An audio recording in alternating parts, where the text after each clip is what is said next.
Bonjour à tous, je suis contente de vous retrouver aujourd'hui pour une nouvelle vidéo voyage. Mais ce n'est pas un vlog, j'ai pas du tout vlogué pendant qu'on était en Finlande. Au début j'étais très motivée, j'avais emmené mon petit appareil photo de vlog.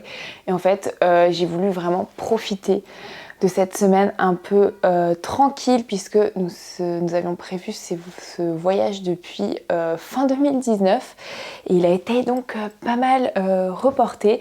Donc dans cette vidéo je vais un peu vous raconter notre voyage. Bonjour à tous, aujourd'hui je vous retrouve pour répondre à vos questions sur notre voyage sur la Finlande. Au début j'avais fait une vidéo où je voulais vous mettre un peu tout, vous répondre aux questions tout en vous parlant de notre voyage et je me suis aperçue que c'était beaucoup trop long. Donc cette vidéo est pour répondre à toutes vos questions sur la Finlande, sur notre voyage. J'espère vraiment que ça vous aidera si jamais ça vous dit de partir en Finlande. Voilà, en tout cas j'espère que cette vidéo vous plaira. Comme ça va être l'occasion d'un peu vous parler de cette destination, puisque c'est vrai que quand on pense à partir l'été, on pense pas forcément à partir plutôt dans les pays un peu nordiques, en Scandinavie, donc comme la Finlande. Et nous effectivement on vit dans le sud et en été on part plutôt à la montagne, on part plutôt effectivement dans des destinations vers le nord pour chercher un peu de fraîcheur. Et ça a été juste un bonheur parce que nous moi je vis à Montpellier en fait et c'est une destination donc touristique et dès le mois de juin jusqu'à fin août, il y a plein de monde partout et de toute manière quoi qu'il arrive en été, puisque c'est un peu les vacances partout en Europe, il y a plein de monde partout, sauf voilà, en Finlande on était au calme, tranquille. Bon alors bien sûr il y a toujours des lieux où il y a peu de monde, mais je dois dire que quand je regarde sur Instagram les stories de certaines copines qui sont en Italie et que je vois des plages noires de monde où il n'y a même pas 1 cm carré pour poser une serviette quand on arrive après 9h, moi qui aime les grands espaces et être tranquille, c'est pas quelque chose qui m'attire. D'ailleurs c'est pour ça que Mathieu et moi on part souvent en juin ou en septembre et on part pas du tout juillet-août, on se fait que des petits week-ends par-ci par-là.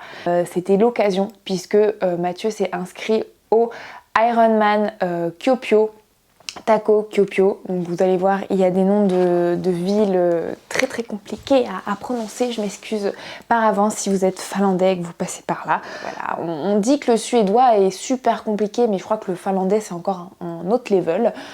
Voilà, donc je m'excuse par avance. Et c'est l'un des Ironman les plus au nord du monde. Et c'est vrai que ça faisait très longtemps qu'on voulait aller en Finlande. Moi j'y suis déjà allée il y a 4-5 ans maintenant, mais c'était plutôt pour la version hiver. J'étais allée au Lapland, donc en Laponie, et pour la neige, le Père Noël, bref c'était vraiment un voyage magnifique. Mais à l'époque j'avais pas non plus vu de Northern Lights, donc les aurores boréales, et en fait il faut savoir que c'est un de mes rêves d'en voir, puisque quand j'étais petite j'étais très fan d'un dessin animé avec des chiens en Alaska, et il y avait qui devait chercher de la pénicilline pour sauver une petite fille en Alaska. Voilà, c'était les chiens de traîneau. Bref, si vous connaissez ce dessin animé, en plus j'ai un petit trou de mémoire là, je me souviens pas du titre. Mais bref, c'est une histoire d'amour entre deux chiens. Et il y avait des aurores boréales. Bref, et je me suis toujours dit que j'avais envie d'y aller. Comme je disais quand j'étais petite que je voulais vivre au Canada, que je voulais vivre dans des grands espaces. Et ben voilà, mon rêve en Finlande s'est un peu réalisé, puisque nous avons trouvé que la Finlande ressemblait beaucoup au Canada, avec des très grandes forêts, des forêts mais juste magnifiques, des lacs, en veux-tu, en voilà. Après je tiens tout de suite à vous dire, on m'a dit énormément, on m'a dit oui tu verras la Finlande c'est tout plat. Alors effectivement il n'y a pas de montagne en Finlande, mais c'est tout sauf plat. C'est pas plat, c'est juste des petites collines, des petites montées par-ci par-là, mais ce n'est jamais plat. On n'a pas trouvé le plat à vélo, c'était tout le temps, on faisait 50 km à vélo, on avait tout le temps 500 mètres de dénivelé, donc ce n'est pas 100 mètres de dénivelé, c'est pas zéro comme on peut, ou genre 30-50 mètres comme on pourrait avoir par exemple en Allemagne, mais là c'est, dans certaines régions d'Allemagne, dans certaines régions des Pays-Bas, là c'est, voilà, hein. Mais je m'égare un peu, ça fait déjà 4 minutes et je vous saoule déjà, vous pouvez le dire hein, si je vous saoule. Donc on va commencer tout de suite par la question qui fâche, le transport, comment on a fait pour aller en Finlande et surtout comment on a fait pour transporter nos vélos, parce que c'était la grande question qui revient à chaque fois. Alors nous on a retourné le problème dans tous les sens. En 2019 quand on a booké ce voyage, on n'était pas autant contre l'avion, on n'était pas je pense autant engagé environnementalement parlant. Et moi personnellement à l'époque, je crois en 2018-2019, je prenais l'avion je crois au moins 3 ou 4 fois par mois, donc c'était assez énorme. Et c'est qu'en 2019 où on a commencé à réduire drastiquement notre utilisation de l'avion et à se réserver que à des voyages qu'on voulait vraiment réaliser. Personnellement, je fais énormément d'efforts dans mon quotidien. Je suis végétarienne depuis plusieurs années. Je fais du vélo tout le temps. Tous mes voyages sont en vélo. Je prends le train à chaque fois que je le peux.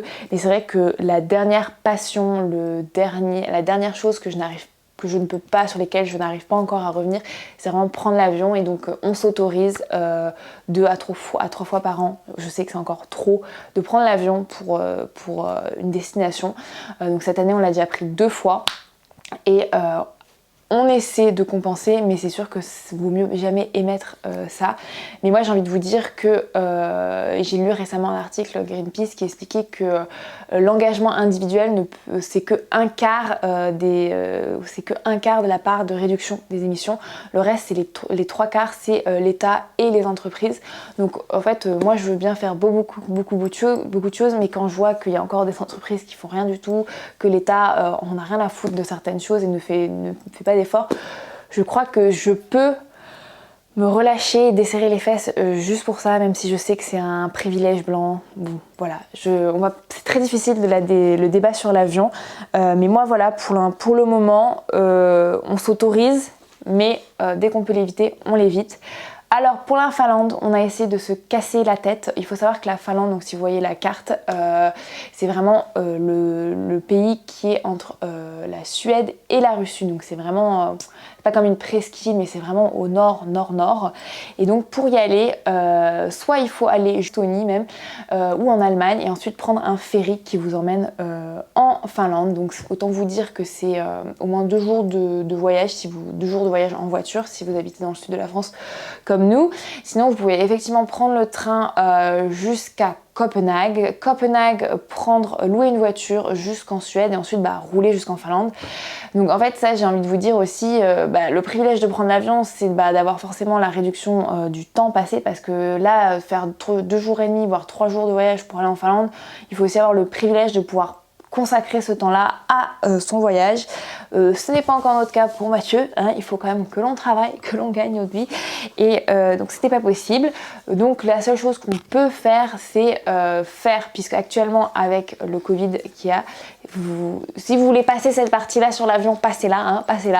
Ce qu'on peut faire, c'est prendre le train jusqu'à Paris, Roissy, Charles de Gaulle, et ensuite prendre l'avion Paris-Helsinki, c'est 2h30. Voilà, donc c'est pas non plus un vol long courrier, mais ça reste un vol. Voilà, parce que malheureusement il n'y a plus de vol direct actuellement, puisqu'on a retourné la question partout. Normalement, de base, on devait voler depuis Toulouse.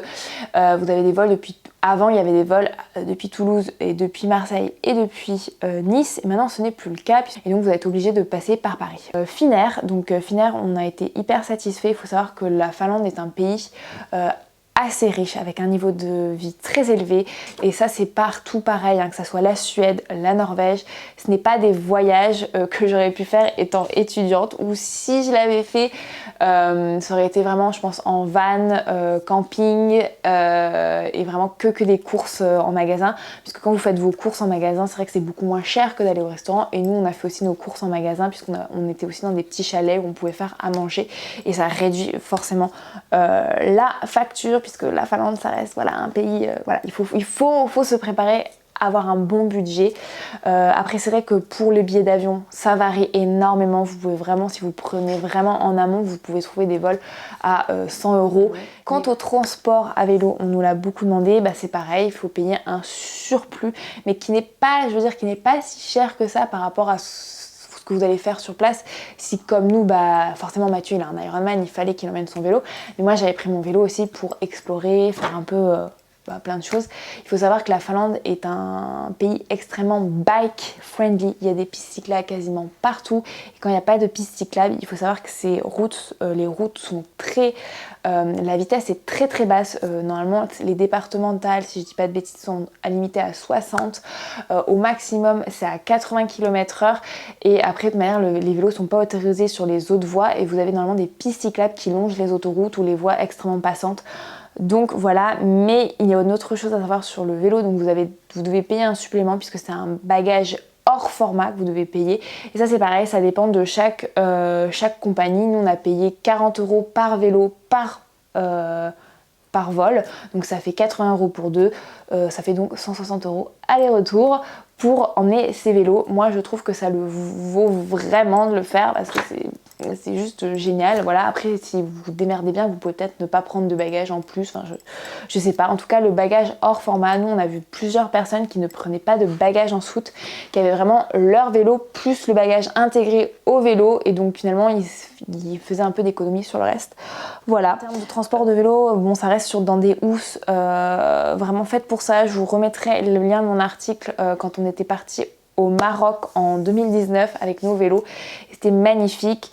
Voilà, en tout cas je reviens sur mon petit aparté vélo en Finlande. Le vélo, c'est juste génial là-bas. Tout est aménagé, pensé par rapport au vélo.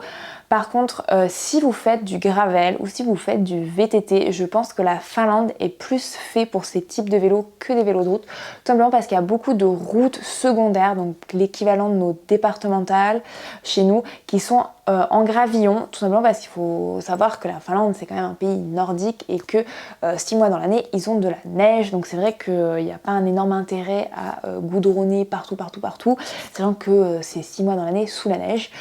Donc moi, je pense que mon grand regret, c'est d'avoir pris mon vélo de route et de ne pas avoir pris mon vélo de gravel, parce que je pense qu'il y avait plein de choses à voir, à explorer en plus que je n'ai pas pu faire puisque j'étais en vélo de route. Et voilà, moi c'est mon conseil à faire. Je pense que c'est un pays gravel, mais il y a vraiment énormément de choses à faire là-bas, et pas gravel où il faut un très très haut niveau. Au contraire, vu qu'il n'y a pas beaucoup de dénivelé, il n'y a pas forcément beaucoup de descente, c'est pas non plus hyper accidenté puisque justement voilà, il n'y a pas de montagne. Donc voilà, si vous débutez en gravel et que vous cherchez un peu une destination à la fraîche et on va dire très accueillante, qui est faite pour le vélo, allez-y. Par contre voilà, la Finlande ça reste un pays très très grand, très étalé, mais avec très peu de monde, donc il faut savoir que vous allez faire pas mal de distance entre chaque petit village. Donc voilà, il faut bien s'organiser. Nous on a rencontré une cycliste quand on était à Jyväskylä, je ne vais pas dire de bêtises, et qui a fait énormément de voyages en Finlande. Il y a aussi beaucoup de trains, donc vous pouvez prendre tout à fait le train entre Helsinki, Jyväskylä, Lahti, je sais pas si je prononce bien, ou même faire Helsinki, Saint-Pétersbourg. C'est ça qui est fou puisque c'est vraiment très très proche, c'est à 3 heures de route depuis Helsinki. Mais on nous a déconseillé de prendre la voiture et de faire Helsinki, Saint-Pétersbourg en voiture puisque c'était très dangereux, il fallait mieux prendre le train. Donc voilà, le système ferroviaire marche très très bien en Finlande, donc vous pouvez tout à fait atterrir à Helsinki avec votre vélo, prendre le train et faire un bike trip. Je pense que c'est très bien fait pour ça. Après moi je pense que mon petit point là-dessus, c'est vrai que c'est pas encore un pays qui est extrêmement ouvert, je pense, à ce type de tourisme là. Enfin je pense qu'il y a beaucoup de choses à faire, mais c'est vrai que dès qu'on cherche un peu à se renseigner, c'est un peu compliqué de trouver ces informations, mais je pense qu'ils sont sur la bonne voie. Papier pour rentrer en Finlande, donc la Finlande elle fait partie de l'espace Schengen et à l'euro, voilà, contrairement à la Suède par exemple. Donc c'est très facile, il suffit de la carte d'identité et vous n'avez même pas de problème de changer l'argent puisque c'est l'euro, c'est ça qui est génial. Mais par contre c'est là où on se voit tout de suite la différence du coût de la vie. La meilleure période pour y aller, c'est pareil, ça dépend en fait de ce que vous voulez voir. Si vous voulez voir de la neige, des aurores boréales, forcément c'est l'hiver. Et si vous voulez profiter des randonnées, profiter des lacs, profiter de la vie super paisible en été, c'est sûr que c'est plus sympa juin, juillet, août. Après il faut savoir que leur été commence vraiment très tôt, donc on va dire juin. En juin il fait vraiment vraiment bon. Donc moi je pense que la meilleure période pour être tranquille, sachant que les Finlandais sont en vacances donc de mi-juin je crois à début août, c'est plus cool en juin je pense, sachant que c'est là où il y a les journées qui durent non-stop, voilà. Donc vous avez qu'une heure de nuit où vous avez un crépuscule, on va dire. C'est vraiment les journées sans fin. C'est magnifique. Moi j'étais en Suède il y a quelques années justement pour le 21 juin, donc et c'était juste magnifique. C'est un peu dérangeant de ces journées sans fin, mais voilà, je vais y arriver. Donc nous on nous a beaucoup dit qu'en été c'était chiant d'aller en Scandinavie en général à cause des moustiques. Alors j'avais tellement peur de ça qu'on a pris plein de lotions anti-moustiques avec Mathieu. Et bien je dois vous dire que j'ai eu... je crois que j'ai même pas été piquée. On a été une fois embêté un peu par les moustiques, c'est quand on avait un coucher de soleil près d'un lac. Mais ça j'ai envie de vous dire, voilà. Franchement ce n'est rien comparé au sud de la France actuellement, ou même au beau milieu de l'après-midi, je peux me faire bouffer par des moustiques sur ma terrasse. Après, il faut savoir que cette année-là était un peu exceptionnelle puisqu'ils ont eu très très chaud au mois de juillet, donc un été très très sec, bon, pas très humide par rapport à d'habitude, donc peut-être que c'est pour ça qu'il y a eu moins de moustiques. En tout cas, nous, on n'a pas du tout été embêtés. Après, si moi j'ai un conseil à vous donner, puisque on m'en avait parlé aussi pour l'Écosse, que c'est vrai qu'il vaut mieux y aller en début d'été, fin de printemps. Bon, après, ça reste quand même la Scandinavie, donc ça reste très haut. Moi, je pense que la meilleure période pour y aller sans être embêté par les moustiques, c'est peut-être le mois de juin. Mais nous, on a apprécié y être en août, tout simplement parce que déjà un peu raccourci. Donc, même si c'est super cool, cette fameuse journée sans fin où il n'y a pas de nuit, c'est quand même très perturbant et très fatigant. Nous, on a bien aimé, tout simplement parce qu'au mois d'août, il faut savoir que les Finlandais ont déjà repris, les vacances sont terminées, donc vous êtes encore plus tranquille en Finlande. Et surtout, les journées, le soleil se lève à peu près vers 5h du matin et se couche à peu près vers 21h30 au mois d'août, ce qui est beaucoup plus long, encore plus long qu'en France. Donc vous gagnez, je crois, 2 heures de jour, puisque dans le sud de la France, à peu près sur la même période, le soleil se couchait vers 21h et se levait plus vers 6h30, 7h. Et là en ce moment c'est encore pire.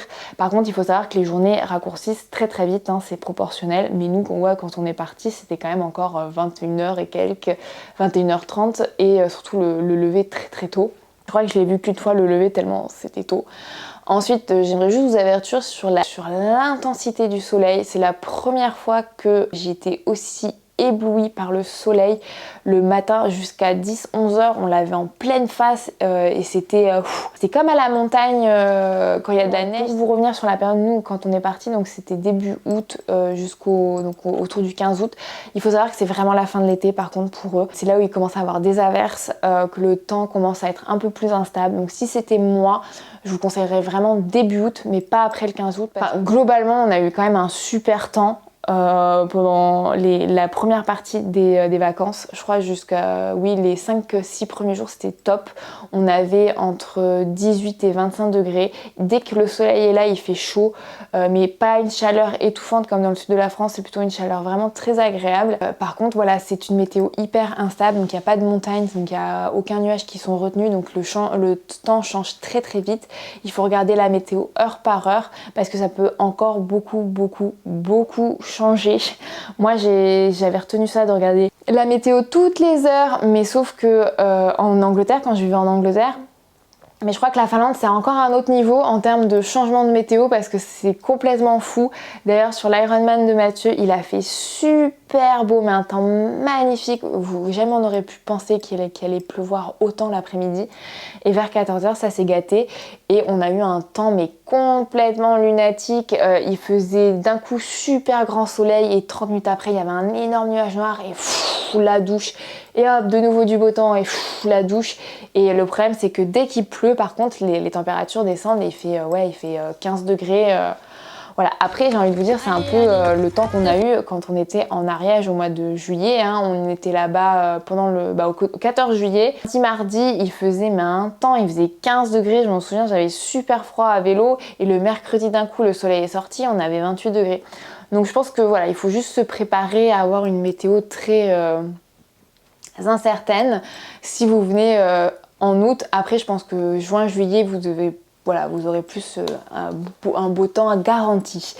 Mais voilà, les moustiques ça reste le point d'intégration. Juste voilà, nous on n'a pas eu du tout de problème. Manger végétarien, voilà. Alors manger végétarien, c'est vrai que c'est une question qui est pas mal revenue, puisque c'est vrai qu'en Finlande comme en Suède, peut-être comme tous les pays scandinaves, ils sont peut-être très attachés finalement à aux poissons ou à leur viande de deer, les rennes, les viandes de rennes.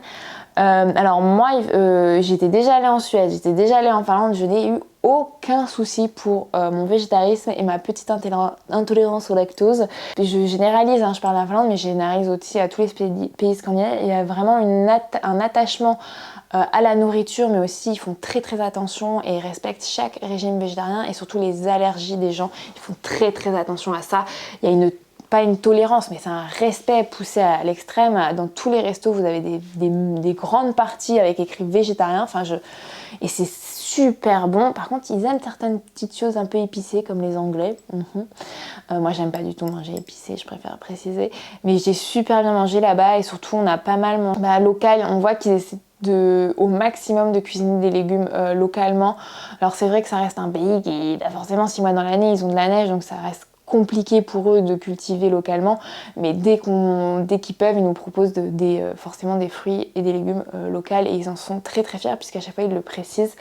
Donc bon, forcément vous pouvez pas passer à côté des myrtilles, ça c'est un truc, ça pousse comme de la mauvaise herbe, il y en a partout. Il faut goûter à toutes les tartes aux myrtilles parce qu'il y a tellement de variétés différentes, il faut goûter aux plats aux champignons, il y a des cornichons que j'ai adoré, enfin bon voilà, c'est ce que j'ai aimé en Finlande, c'est ça, c'est toutes les petites fleurs qu'il y avait, les champignons, les myrtilles, enfin il y a vraiment cette appétence pour ce qui est local et précieux puisque forcément ils n'ont pas le restant de l'année. On a fait, quand on était pour l'Ironman de Mathieu, on était dans un petit chalet privé avec son accès au lac et je pense que ça c'est ce qu'il faut faire absolument si vous faire 3-4 jours. La région des lacs en l'occurrence où vous louez votre petit chalet avec votre petite barque, votre petit accès au lac, votre petit ponton, votre petit sauna privatif et juste vous kiffez la life quoi. Nous c'est ce qu'on a fait quand 4 jours, donc il y avait l'Ironman de Mathieu le samedi et c'était... en fait ça nous a vraiment permis de nous reposer. Je pense que la Finlande c'est ça, c'est de la douceur, du repos. Paisible. Dog friendly. Alors non, on n'a pas pris de Pipa avec nous tout simplement parce que je veux pas l'emmener. Pour l'instant, je me dis que c'est pas possible de l'emmener en avion. J'ai trop peur qu'il lui arrive des trucs. Déjà quand je vois la gueule de nos vélos. Enfin bon, ils ont bien voyagé sur Finnair puisqu'on est passé sur Finnair. Mais c'est vraiment stressant et je préfère pas lui... Je pense que si un jour on part plus de... là on est parti 8-10 jours en Finlande. Mais si on part 15 jours par exemple, je pense que oui, on essaiera de la prendre avec nous, surtout que c'est un pays de l'Union Européenne, donc elle est vaccinée, elle a son passeport pour voyager. Mais c'est super enfin moi ça me stresse trop pour moins de 10 jours, je préfère la faire garder et pour le coup elle était chez mes parents donc je préfère pas la stresser plus qu'autre chose, mais j'ai trouvé que c'était vraiment un pays dog friendly puisqu'il y avait des gamelles un peu partout, mais c'est vrai que quand t'es pas avec un chien t'as pas forcément enfin bon je regarde ces choses là mais après j'ai pas vu non plus énormément, enfin j'ai vu des chiens mais est-ce que voilà je crois que j'ai pas fait trop attention. Et dans beaucoup de magasins, ils sont marqués que les chiens sont interdits par contre. Donc, mais après, sur les restaurants, j'ai vu quand même que c'était intéressé. Mais c'est vrai que j'ai plus regardé pour les vélos, puisque forcément, on était souvent à vélo. Sentier pour courir. Alors ça a été un peu... Il y a beaucoup de chemins, en fait. Beaucoup de chemins en VTT, beaucoup de chemins en raquettes, beaucoup de chemins en ski de fond, beaucoup de chemins même en motoneige. Mais ça a été difficile de trouver des randonnées, des petits trucs hors des parcs nationaux. Donc par exemple, on est dans un endroit où on veut aller courir et c'est vrai qu'il a fallu pas mal utiliser Strava pour créer nos parcours parce que autant dans les parcs nationaux vous avez des cartes, vous avez des itinéraires qui sont super bien tracés. Après dès qu'on veut aller partir un peu, vu que ça reste un pays qui est petit, qui est pas non plus surfréquenté, je pense que chacun garde un peu secret des lieux cool. Mais une fois que vous discutez un peu avec les Finlandais, ils vous partagent leurs lieux en disant ouais il faut que tu ailles là, il y a une super vue ici. Puisque c'est vrai que vu que la Finlande reste un pays relativement plat, c'est très difficile de trouver des très belles vues en surplomb pour voir tous les lacs. Et donc forcément chacun partage un peu sa colline et tout. Mais globalement dès que vous êtes sur un beau chemin de randonnée, tout est super bien aménagé. Il y a des passerelles en bois quand vous êtes des endroits un peu humides, quand c'est un peu de la... Ouais, c'est très humide quoi, vaut mieux pas le mettre le pied dedans parce que sinon on va s'enfoncer et disparaître. Hein. Mais globalement, il y a de quoi se faire plaisir et si vous aimez ramasser des champignons, ramasser des myrtilles et que vous avez comme nous loué un petit chalet derrière, allez-y, foncez. C'est vraiment génial, vous allez vraiment être pépère et il y a personne, c'est agréable et il fait pas chaud, c'est surtout ça qui était génial. Les incontournables. C'est pareil en fait, ça dépend vraiment de la région où vous allez. Après, nous, je pense que les 2 parcs nationaux qu'on a fait, donc n'hésitez pas à regarder l'autre vidéo, c'est aussi des incontournables.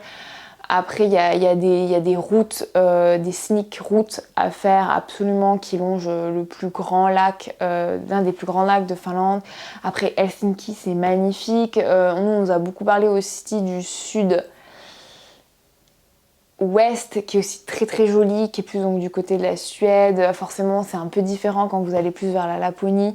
Mais c'est vrai que je pense que la région des lacs, donc Jyväskylä, Lahti, Kuopio, toute cette région-là, c'était vraiment très joli. Donc moi, c'est vraiment, je pense, une région que je vous conseille l'été. Après, ça dépend combien de temps vous êtes sur place, mais vraiment, nous, on a adoré. Après, nous, ce qu'on avait prévu de faire en 2019, c'était en plus de prolonger notre séjour, donc de visiter Helsinki, de laisser des affaires là-bas et de partir 2 jours en train à Saint-Pétersbourg. Mais malheureusement, actuellement, c'est très difficile de rentrer en Russie. Bon, ben voilà, on l'a pas fait. Donc, voilà, vraiment, la Finlande, la nature, le VTT, le gravel, la randonnée, mais la randonnée accessible puisqu'il n'y a pas énormément de dénivelé. Donc je pense que c'est aussi une très très bonne... Par contre, ce que j'ai remarqué, parce que forcément je tâtonne et je suis un peu plus attentive à ça, non pas parce que je veux des enfants, mais voilà. Par contre, ce sont des pays très accueillants pour les enfants. Je le précise, pour les personnes même avec de l'handicap, il y a tout qui est pensé pour les enfants, les personnes avec handicap ou même les personnes âgées. Pour les enfants, vous avez partout dans tous les restaurants des chaises hautes, des ustensiles pour manger, des bavettes en plastique. Enfin, franchement, tout est fait pour bien accueillir les enfants dans tous les restaurants. Donc voilà, enfin... Ouais. Ah, j'ai oublié en incontournable, vu qu'en août, il y a de nouveau des nuits noires, des vraies nuits, hein, donc entre minuit et 4h du matin, parce que même si le soleil se couche à 21h30, il faut savoir que il va mettre 3 heures à se coucher et il fera vraiment nuit noire que vers minuit. Avant, c'est une sorte de pénombre, t'as l'impression que le soleil vient de se coucher, mais ça dure pendant plusieurs heures. Ouais, c'est vraiment assez fou. Et c'est pareil, le crépuscule, la golden hour, c'est la golden hours, les golden hours, parce qu'en fait, ça commence à 19h à peu près, cette golden hour, et pendant 2 heures, vous avez cette lumière magnifique. Enfin, c'est juste fou. Et ce qui est bien, c'est que vu qu'il fait pas trop chaud, il y a des fleurs encore partout. Enfin, ouais, enfin voilà, j'ai adoré quoi. Qu'est-ce que je disais? Oui, pour les enfants. Voilà, pour les enfants, c'est fait.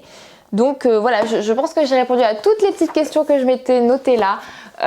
N'hésitez pas à consulter aussi mon blog où j'essaierai de compléter l'article si jamais j'ai fait l'impasse sur des petites questions.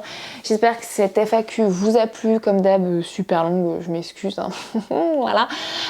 Et écoutez, je vous dis à très vite, promis, pour un vlog j'espère, ou autre chose, je vais voir. Là c'est la fin des vacances, donc je vais voir un peu ce qu'on va faire à la rentrée. Je n'ai encore aucune idée puisque j'ai encore des vacances. Et ça sera, je pense qu'on va reprendre le flow normal en septembre. Voilà, en tout cas, voilà, c'est marqué Holidays, c'est pas pour rien. Je vous fais des petites bises et je vous dis à très vite. Et n'oubliez pas de vous abonner à ma chaîne YouTube. Bye bye!